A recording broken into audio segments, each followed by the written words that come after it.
President secretary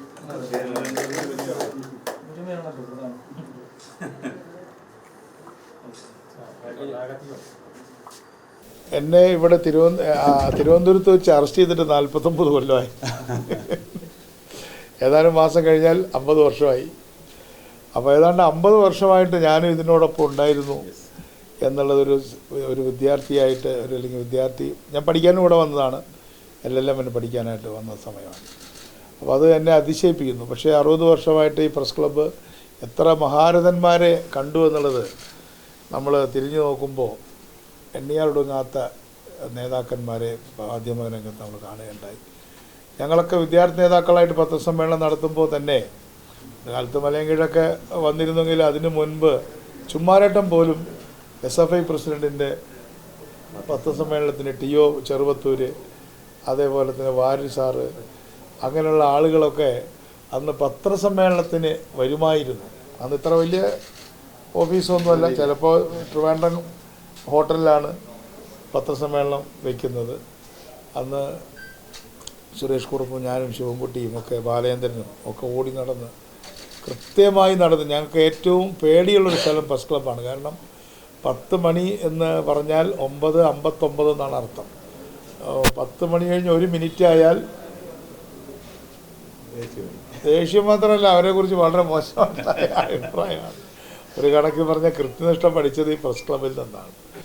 ഇപ്പോൾ ചെറിയൊരു അയവൊക്കെയുണ്ട് എങ്കിലും പോലും ഈ പ്രസ് ക്ലബ്ബിൽ പത്രസമ്മേളനം നടത്തുക, അതിന് പത്രക്കാരുടെ ചോദ്യങ്ങൾക്ക് മറുപടി പറയുക എന്നുള്ളതൊക്കെ ഒരു 20 വയസ്സ് ആകുന്നതിന് മുമ്പ് തന്നെ തുടങ്ങിയ ഒരാളെന്നുള്ള നിലയ്ക്ക് ഇന്നും പത്രസമ്മേളനത്തിന് ഇരുന്നാൽ ആ ഒരു പേടി ഇപ്പോഴും ഉണ്ട്. എന്നാണ് ചോദിക്കുക, ചെറിയ കുട്ടികളാണ് ചോദിക്കുന്നതെങ്കിൽ അവരോടെല്ലാം വളരെ നല്ല രീതിയിൽ മാന്യമായ രീതിയിൽ പറയാൻ ശ്രമിക്കാറുണ്ട്.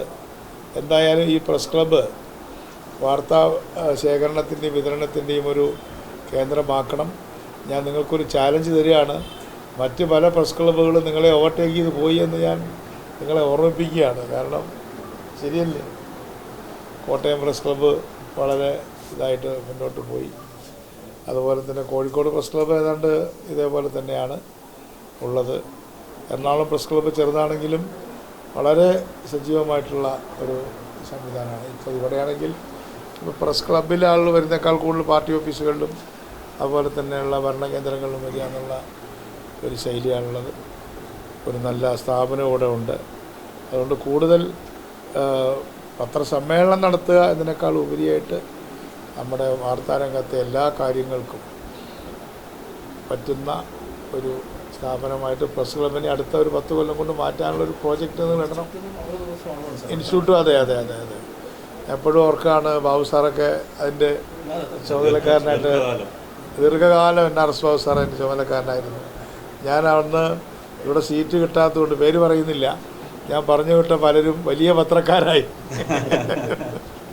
ബാബു സാറിൻ്റെ അടുത്ത് റെക്കമെൻഡേഷന് പോയിരുന്നൊക്കെ ഞാൻ ഓർക്കുന്നു. അല്ലെങ്കിൽ കരിയോ എല്ലാവരും ഉണ്ട്. എല്ലാവർക്കും നന്ദി. എന്നെ ക്ഷണിച്ചതിന് നന്ദി. ഈ ഓഫീസ് ഉദ്ഘാടനം ചെയ്തതായിട്ട് അറിയിക്കുന്നു.